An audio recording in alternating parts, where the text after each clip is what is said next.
Hai semua, di video ini aku mau memperlihatkan bagaimana cara agar tulisan kita rapi sehingga mudah untuk dibaca. Perlu diingat, tulisan adalah seni. Jadi, bagus dan rapinya sebuah tulisan itu tergantung siapa yang melihat dan menikmatinya.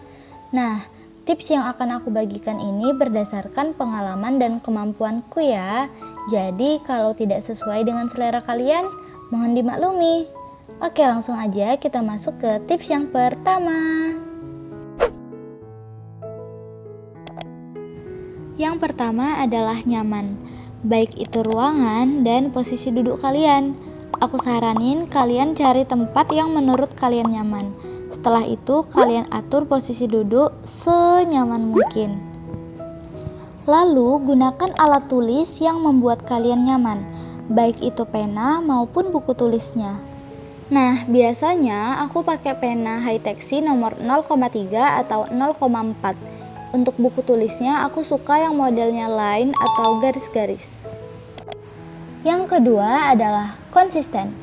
Konsisten ini aku bagi menjadi beberapa, antara lain konsisten sama font hurufnya, konsisten jarak antar huruf, jarak antar kata, bentuk, posisi, dan ukuran.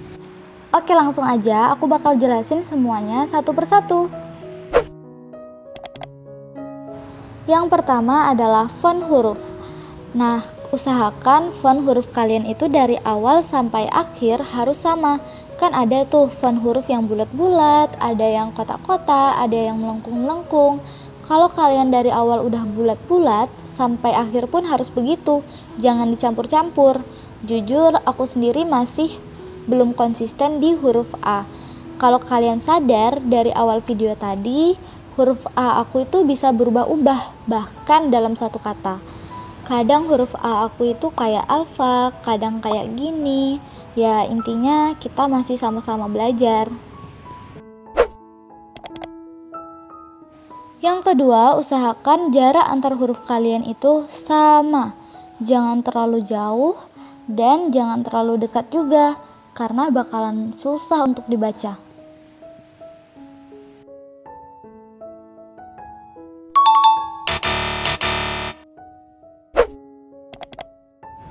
Yang ketiga, usahakan jarak antar katanya sama, tidak terlalu jauh dan tidak terlalu dekat juga.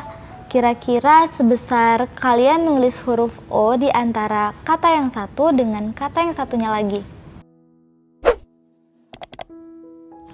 Yang keempat, samakan bentuknya. Kalau kalian dari awal nulisnya lurus, ya seterusnya harus lurus juga. Jangan dicampur-campur, lurus dan miring.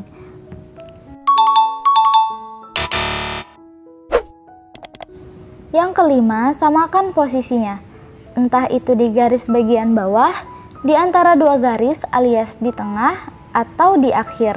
Nah, kalau aku sendiri nih, tipe orang yang kalau nulis di garis bagian bawah. Jangan sampai kalian nulisnya naik turun alias tengah, bawah, terus atas.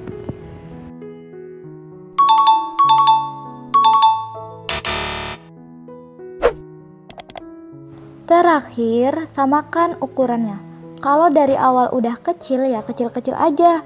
Kalau besar ya besar-besar aja. Jangan campur-campur atuh Neng.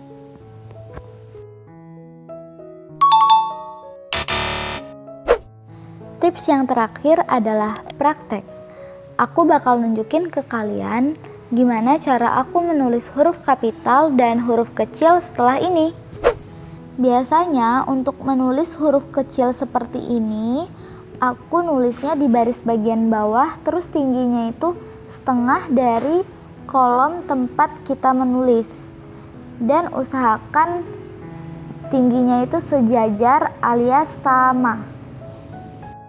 Nah, untuk menulis huruf-huruf yang panjang seperti B, D, H, K, L, dan T, usahakan besar badannya itu sama, terus tinggi tangkainya juga sama. Nah, kalau aku biasanya nulisnya itu hampir menyentuh garis bagian atas. Nah, untuk huruf-huruf yang berekor, seperti F, G, J, P, Q, dan Y, itu aku nulis ekornya setengah dari kolom yang bagian bawah dan kepalanya setengah dari kolom bagian atas. Nah, untuk menulis huruf kapital, aku biasanya nulisnya itu dari garis bagian bawah, terus tingginya hampir menyentuh garis bagian atas, seperti ini.